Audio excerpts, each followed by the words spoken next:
In PoE2, there's quite a bit which goes into determining how much damage you're actually doing with your spells and attacks. While the tooltips can be helpful, they're not all-encompassing, and there's a little bit of ambiguity in the numbers that they're spitting out.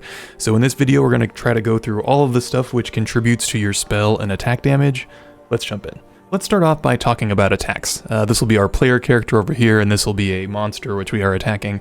For the most part, attacks are going to scale off of your weapon damage. Now, this is different than spells, but we're going to loop spells into this whole flow in a moment. But yeah, let's focus on attacks for now. So attacks, for the most part, they'll have a little percentage modifier, which dictates how much damage they are actually going to do based on your weapon's core damage. So it'll be like, you know, usually between like 50 to 150%. There's some edge cases which are a little bit more extreme, but that's kind of the core number for your attack damage. There are a couple modifiers which apply here first, affixes that you can be looking on gear or weapons. The first of these are local modifiers. Local modifiers are typically worded like adds X physical damage to attacks.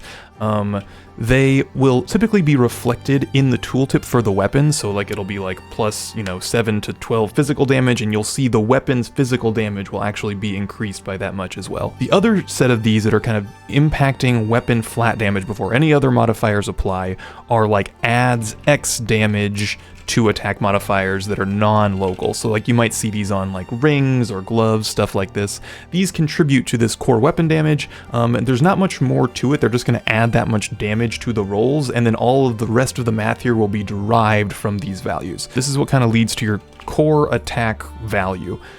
Spells differ from attacks here because spells kind of start this whole process here. Like spells don't have much going on that does these initial modifications to the core damage that they're doing, and the spell itself is what dictates how much damage it's going to do. It doesn't come off of the weapon, it doesn't come off anything else, it's just the spell, and it'll explicitly say how much damage this spell does as its base. Both attack abilities and spells can be doing multiple types of damage at once. For example, you could have something that's adding like +4 fire damage to attacks. So that attack will do its core physical damage of the ability and then also the 4 fire damage that the affix is granting. So we'll say that we've got like physical, elemental,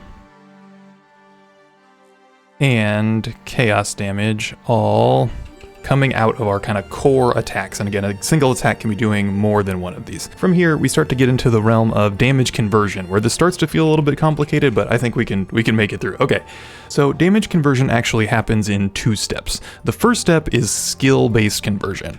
This kind of comes from attacks and spells, and they will say in them like converts some amount of physical damage being dealt, so like the weapon damage that you're doing, and any modifiers, to a different damage type. So we'll keep using lightning arrow as an example. And let's just say that after the attack percentage modifier, like lightning arrow is doing 100 damage, just kind of as its core, we got 100 physical damage from our weapon. Additionally, let's say that we've got like a ring or some item giving us plus 10 fire damage to attacks, just for our example. So we've got this kind of 110 damage base coming through. Because we're dealing this 100 physical damage, coming out of this base conversion for a 100 damage lightning arrow, we'd be doing 60 physical, 40 lightning, and 10 fire from this like ring or whatever's giving us plus 10 fire damage. Then we have the second set of damage conversion, and this is where damage gain is going to come into play. So let's say you've got like a passive in your skill tree or armor that's doing some percentage of damage conversion, something like that. So we'll call this others and gain. So just to continue our example here, let's say we've got a piece of armor that's doing 50% of elemental damage is converted to cold.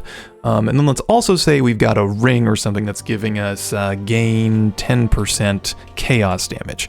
We'll make this pink for chaos. So what does our damage look like from here? So we would still have our core 60% physical. Our lightning damage will be reduced to 20 lightning damage because again, half of it's being converted to cold.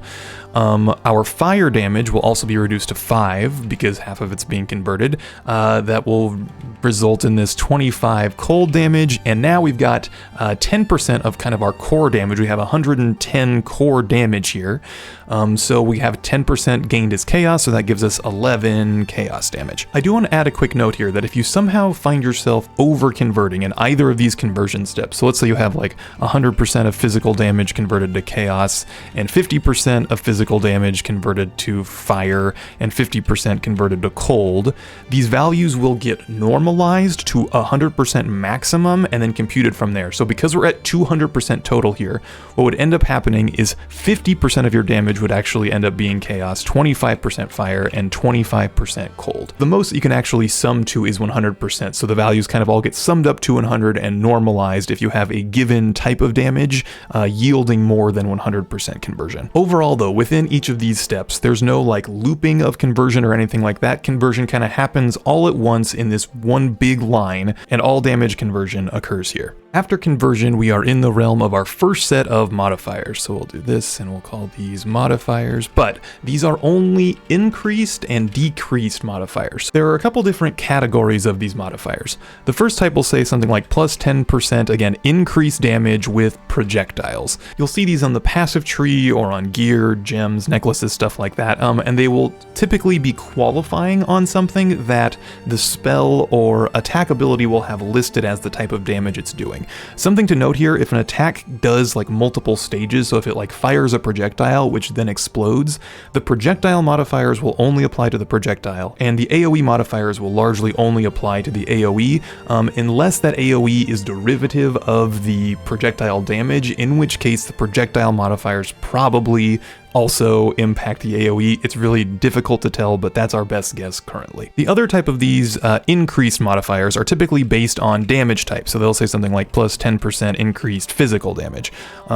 This pool at large is usually pretty busy. There's a lot of stuff which ends up converting to this number. So like for this example, let's say we've got a bunch of these. We have like another plus 10% physical, and then we've got like 8 more plus 10% physical. We'll continue with our example from there. Let's say we're still kind of talking about this attack that's 60 physical, 20 lightning, etc. We then can compute this. So we would say like we've got plus 10% with projectiles, so that would give us 6 more physical, and then all of these physical damage increases, which are giving us another 60 total, because we got plus 100%, so we've got this 66 physical.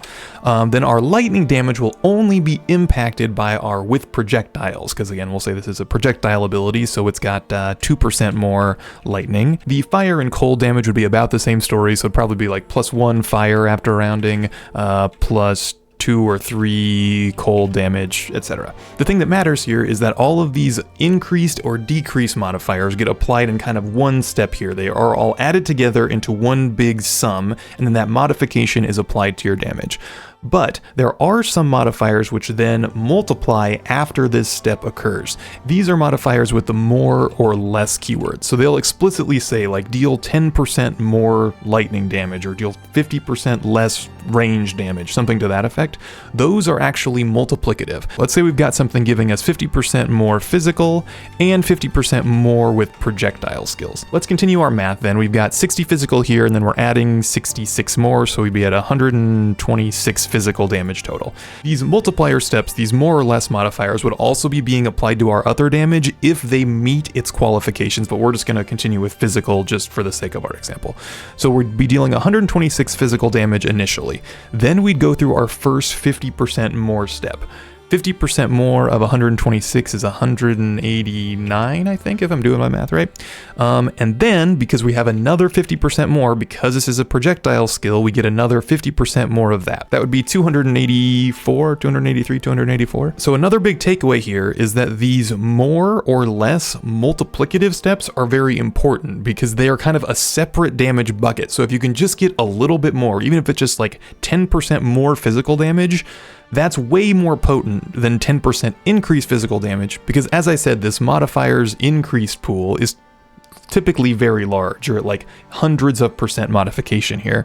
So adding 10% more isn't that impactful, but if you can get a multiplier or multiple multipliers stacking, your damage ramps up very quickly. Speaking of multiplicative damage, this then brings us to crits. How do crits work? So crits are a percentage chance. You have a percentage chance to crit with an attack. Where this comes from will typically be on your weapon. If this is a weapon skill, your weapon will actually have a core crit percentage, Or if this is a spell, your spell will indicate its kind of core crit chance. This number can also be modified by % crit chance multipliers, and those are also additive. So let's say you had like a 10% crit chance on an attack, and then you have something giving you 10% more, you have 20% crit chance with that attack. It's straightforward. We don't need to make it any more complicated than that. Crit damage itself is also pretty simple. It's just another multiplier. It's like these more or less values that's then just 2xing, or giving you 100% more damage as the last step of the attack.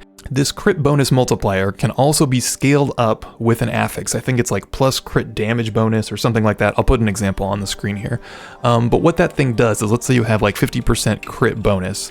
What that will then yield is 2.5x on critical hits instead of just 2x. And again, this can be pretty potent because this is another multiplicative pool that's not really being impacted by much normally. So if you can get a little bit of extra crit bonus here, that usually can go a long way. But then we're kind of through, so let's round out our example here. So we've got 284 physical damage coming in. We'd be multiplying it by this 2.5x crit multiplier and dealing 560 odd, whatever that is. But don't forget that we're also dealing lightning, fire, and cold damage kind of through these last steps of the chain, so this multiplier would also impact those. But again, yeah, from there we're kind of through, so now we're dealing damage to the monster. If you have any questions or it seems I missed anything, feel free to leave a comment. I'll pin one that has kind of frequently asked questions or corrections. Or if there's another video you'd like to see or you found this helpful, please leave a comment as well. If you like these kind of pseudo deep dives into the mechanics of PoE, consider subscribing. I'll be going through more of these in increasing detail later. But anyway, I think that's a wrap for today. Thank you for watching. Have a good one. Let's start off with talking about attacks. This will be our player character over here, and this is some Cyclops monster. God damn it.